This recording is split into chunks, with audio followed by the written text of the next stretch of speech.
Nama saya Wawan, saya akan menjelaskan tentang pengertian manajemen. Oke, pengertian manajemen. Kata manajemen berasal dari bahasa Italia yang berarti mengendalikan dan dalam bahasa Inggris memiliki arti seni melaksanakan dan mengatur. Definisi ini berarti bahwa seorang manajer bertugas mengatur dan mengarahkan untuk mencapai tujuan organisasi secara efektif dan efisien. Nah, memang apa sih manajemen itu?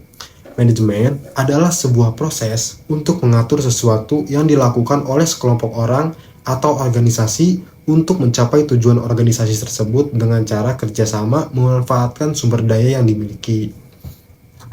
Lalu, pengelolaan juga sama dengan manajemen, yaitu penggerakan pengorganisasian, pengarahan manusia untuk memanfaatkan secara efektif material dan fasilitas untuk mencapai suatu tujuan. Nah, jadi hampir-hampir mirip.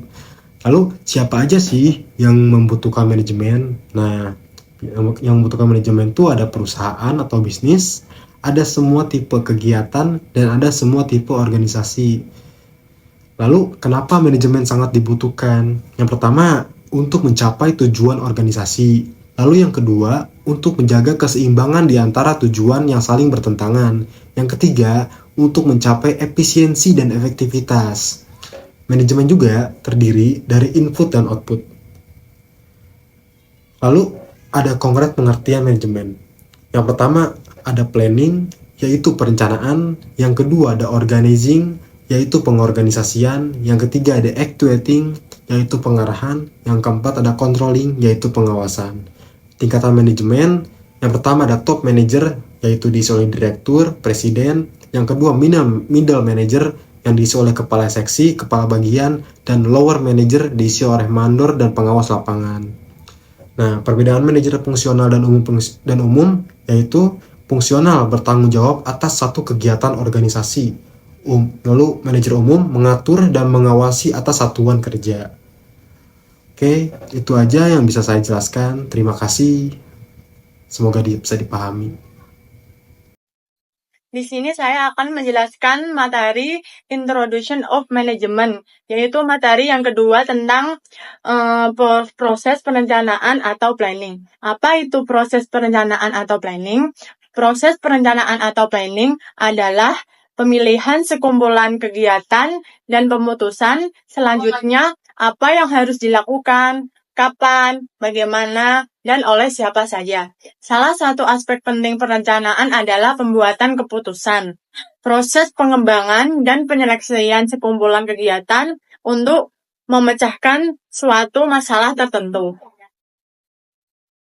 Ada 4 tahap dasar planning, yaitu tahap pertama, menentukan tujuan atau serangkaian tujuan dimulai dengan keputusan-keputusan tentang keinginan atau kebutuhan organisasi atau kelompok kerja. Tahap yang kedua, merumuskan keadaan saat ini. Tahap ini memerlukan informasi, terutama tentang keuangan dan data statistik yang diperoleh melalui komunikasi. Tahap yang ketiga, yaitu mengidentifikasi segala kemudahan dan hambatan, segala kekuatan dan kelemahan, serta kemudahan dan hambatan perlu diidentifikasi untuk mengukur kemanapun organisasi dalam mencapai tujuan. Sedangkan tahap yang terakhir, yaitu tahap keempat, mengembangkan rencana atau serangkaian kegiatan untuk pencapaian tujuan pengembangan berbagai alternatif kegiatan untuk mencapai tujuan, penelitian alternatif terbaik dan paling memuaskan. Manfaat perencanaan. Di dalam proses planning atau perencanaan terdapat beberapa manfaat, yaitu yang pertama, membantu manajemen untuk menyesuaikan diri dengan perubahan-perubahan lingkungan. Yang kedua, membantu kristalisasi persesuaian pada masalah-masalah utama. Yang ketiga, memungkinkan manajer memahami keseluruhan gambaran operasi lebih jelas. Yang keempat, membantu penempatan tanggung jawab lebih cepat. Yang kelima, memberikan cara pemberian perintah untuk operasi. Di samping adanya manfaat perencanaan atau planning, adapun di dalam perencanaan atau planning itu terdapat kelemahan. Berikut adalah beberapa kelemahan dalam perencanaan atau planning, yaitu yang pertama, Pekerjaan yang tercakup dalam perencanaan mungkin berlebihan pada kontribusi yang nyata. Yang kedua, cenderung menunda kegiatan. Yang ketiga, membatasi manajemen untuk berinisiatif dan berinovasi. Yang keempat, kadang-kadang hasil yang paling baik didapatkan oleh penyelesaian situasi individual. Di sini saya akan menjelaskan materi Introduction of Management yang ketiga, yaitu materi perorganisasian atau organizing adalah proses penyusunan struktur organisasi yang sesuai dengan tujuan.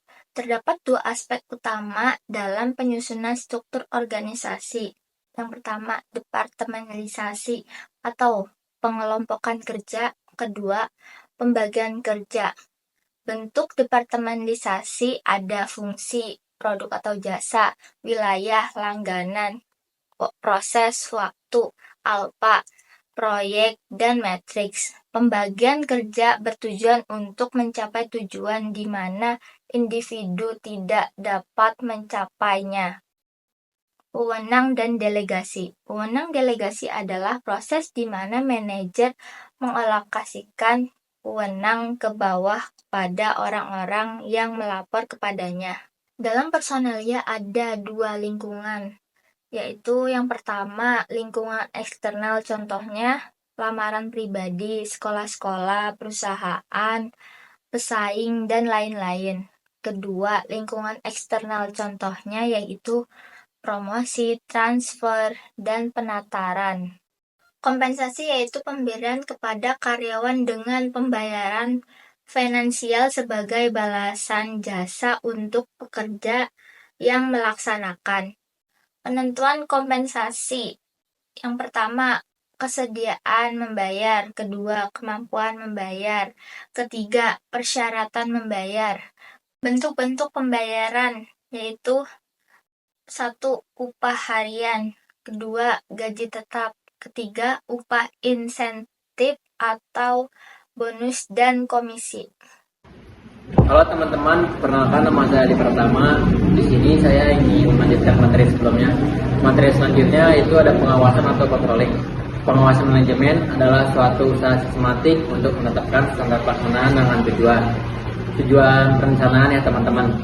Tahap-tahap pengawasan. Yang pertama ada penetapan standar pelaksanaan, yang kedua ada penentuan pengukuran pelaksanaan kegiatan, yang ketiga ada pengukuran pelaksanaan kegiatan, yang keempat ada pembandingan dengan standar evaluasi, dan kelima ada pengambilan tindakan koreksi bila perlu. Nah, selanjutnya teman-teman ada karakteristik pengawasan nih. Yang pertama tentu saja harus akurat. Akurat itu yang dimaksud dengan akurat itu harus benar teman-teman, maksudnya yang dimaksud dengan akurat itu dengan tepat. Nah, yang kedua tuh tepat waktu, dan yang ketiga objektif dan menyeluruh, yang keempat terpusat pada titik-titik pengawasan strategik, yang kelima realistik secara ekonomis, yang keenam realistik secara organisasional, yang ketujuh terorganisasi dengan aliran kerja organisasi, yang kedelapan fleksibel, dan yang sembilan bersifat sebagai petunjuk dan operasional, dan yang terakhir 10 diterima para anggota organisasi. Dengan demikian, fungsi pengawasan adalah membantu seluruh manajemen untuk menunaikan tanggung jawabnya secara efektif. Nah, teman-teman, dengan melaksanakan pengawasan ini dapat menganalisa penelitian, rekomendasi, dan penyampaian laporan mengenai kegiatan yang akan diperiksa. Pengawasan pada dasarnya diarahkan sepenuhnya untuk menghindari adanya kemungkinan penyelewengan atau pertimbangan atau tujuan yang akan dicapai. Maksudnya tuh pengawasan tuh untuk menghindari hal-hal yang tidak kita inginkan teman-teman. Makanya kita harus perlu banget melakukan pengawasan ini. Melalui pengawasan diharapkan dapat membantu melaksanakan dan kebijakan yang telah ditetapkan untuk mencapai tujuan yang telah dilaksanakan secara efektif dan efisien. Nah, teman-teman, di pengawasan dan controlling ini ada tujuan SOP. Nah, tujuan SOP itu yang pertama agar petugas atau pegawai menjaga konsistensi dan tiket kerjanya. Yang kedua, agar mengetahui dengan jelas peran dan fungsi tiap-tiap posisi dalam organisasi. Yang ketiga, memperjelas alur tugas, wewenang dan tanggung jawab diri. Dan keempat, melindungi organisasi atau unit kerja dan petugas dari kesalahan. Yang kelima, untuk menghindari kegagalan, kesalahan atau keraguan. Nah, kapan sih teman-teman SOP diperlukan? SOP ini diperlukan yang pertama, SOP harus ada sebelum suatu pekerjaan dilakukan. Yang kedua, SOP digunakan untuk menilai apakah pekerjaan tersebut sudah dilakukan baik atau belum. Nah, teman-teman, pentingnya pengawasan dalam organisasi. Ini sangat penting, teman-teman. Suatu organisasi akan berjalan terus dan semakin kompleks dari waktu ke waktu. Banyaknya organisasi yang berbuat kesalahan dan guna mengevaluasi atau hasil kegiatan yang telah dilakukan. Inilah teman-teman yang membuat fungsi pengawasan semakin penting dalam setiap organisasi. Tanpa ada pengawasan yang baik, tentunya akan menghasilkan tujuan yang kurang memuaskan bagi organisasi itu sendiri maupun bagi para pekerjanya. Itu saja mungkin teman-teman yang bisa saya sampaikan untuk materi pengawasan atau controlling ini. Terima kasih untuk semuanya yang sudah menonton. Selanjutnya akan disampaikan dengan teman saya. Halo teman-teman, perkenalkan nama saya Ramadan Supriyadi. Di sini saya akan menjelaskan pengertian motivasi. Motivasi berasal dari kata mover yang berarti dorongan atau menggerakkan. Motivasi dalam manajemen hanya ditunjukkan pada sumber daya manusia, umumnya dan bawahan khususnya. Motivasi mempersoalkan bagaimana caranya mengarahkan daya dan potensi bawahan agar mau bekerja sama dengan produktif, berhasil mencapai dan mewujudkan tujuan yang telah ditentukan. Kenapa motivasi itu penting? Karena motivasi adalah hal yang menyebabkan, menyalurkan dan mendukung perilaku manusia supaya mau bekerja dengan giat dan antusias untuk mencapai hasil yang optimal. Motivasi semakin penting karena manajer membagikan pekerjaan pada bawahannya untuk dikerjakan dengan baik dan terintegritas kepada tujuan yang diinginkan. Lalu di sini ada jenis-jenis motivasi. Yang pertama ada motivasi positif, yaitu manajer memotivasi atau merangsang bawahan dengan memberikan hadiah kepada mereka yang berprestasi di atas prestasi standar. Lalu yang kedua ada motivasi negatif, yaitu manajer memotivasi bawahan dengan standar mereka akan mendapatkan hukuman. Dengan motivasi negatif ini, semangat bekerja bawahan dalam waktu pendek dan meningkat karena mereka takut dihukum. Tetapi juga untuk jangka panjang dapat berakibat kurang baik. Selanjutnya ada proses motivasi. Yang pertama ada tujuan. Dalam proses motivasi perlu ditetapkan terlebih dahulu tujuan organisasi. Baru kemudian para karyawan dimotivasi ke arah tujuan. Dan yang kedua ada mengetahui kepentingan. Hal yang penting dalam proses motivasi adalah mengetahui keinginan karyawan dan tidak hanya melihat dari sudut pandang pimpinan atau perusahaan saja. Lalu yang ketiga ada komunikasi efektif. Dalam proses motivasi harus dilakukan komunikasi yang baik dengan bawahan. Bawahan harus mengetahui apa yang akan diperolehnya dan syarat apa saja yang harus dipenuhinya supaya insentif tersebut diperolehnya. Lalu yang terakhir ada tujuan motivasi. Yang pertama, meningkatkan moral dan kepuasan kerja karyawan. Yang kedua, meningkatkan produktivitas kerja karyawan. Yang ketiga, mempertahankan kestabilan karyawan perusahaan. Dan yang terakhir, yang keempat, meningkatkan kedisiplinan karyawan. Halo teman-teman, perkenalkan nama saya Muhammad Ranomi F. Saya di sini akan menjelaskan pengertian kepemimpinan. Apa sih itu kepemimpinan? Seiring berkembangnya zaman, kepemimpinan secara ilmiah mulai berkembang bersamaan dengan pertumbuhan manajemen ilmiah yang lebih dikenal dengan ilmu tentang kepemimpinan atau sering disebut leadership. Leadership dengan berbagai sudut pandang atau perspektifnya, leadership tidak hanya dilihat dari bakat saja, akan tetapi dapat dilihat dari penyiapan sesuatu secara berencana dan dapat melatih calon-calon pemimpin. Kepemimpinan atau leadership merupakan ilmu terapan dari ilmu-ilmu sosial, sebab prinsip-prinsip dan rumusannya diharapkan dapat mendatangkan manfaat bagi kesejahteraan manusia. Pengertian kepemimpinan yaitu kegiatan atau seni mempengaruhi orang lain agar mau bekerja sama yang didasarkan pada kemampuan yang tersebut untuk membimbing orang lain dalam mencapai tujuan-tujuan yang diinginkan kelompok. Kepemimpinan merupakan kemampuan mempengaruhi orang lain, bawahan atau kelompok. Kemampuan mengarahkan tingkah laku bawahan atau kelompok, memiliki kemampuan atau keahlian khusus dalam bidang yang diinginkan oleh kelompoknya. Untuk mencapai tujuan organisasi atau kelompok, ada banyak pengertian yang dikemukakan oleh para pakar menurut sudut pandang masing-masing. Definisi-definisi tersebut menunjukkan adanya beberapa kesamaan. Kepemimpinan personal, memimpin ini selalu mengadakan kontak langsung dengan bawahan. Dapat diketahui setiap masalah yang dihadapi bawahan sehingga dia dapat segera memberikan petunjuk untuk menyelesaikan masalah. Melalui kontak langsung, pemimpin dan bawahan dapat menanamkan pengaruh dan ide-idenya kepada bawahan. atau bawahan merasa diperhatikan, dibimbing, dan diarahkan menuju kemajuan. Ada banyak gaya kepemimpinan. Yang pertama, gaya kepemimpinan dalam beberapa literatur juga sering disebut tipe kepemimpinan atau gaya atau tipe kepemimpinan adalah serangkaian sikap, sifat dan karakter dari seorang pemimpin yang cenderung ditonjolkan dalam menggerakkan organisasi. Contohnya, seorang pemimpin perusahaan A memimpin perusahaan dengan sangat disiplin, terarah, serta kaku. Nah, jika Anda seorang pemimpin, bagaimana sih gaya kepemimpinan Anda? Mari kita simak pandangan ahli tentang gaya kepemimpinan.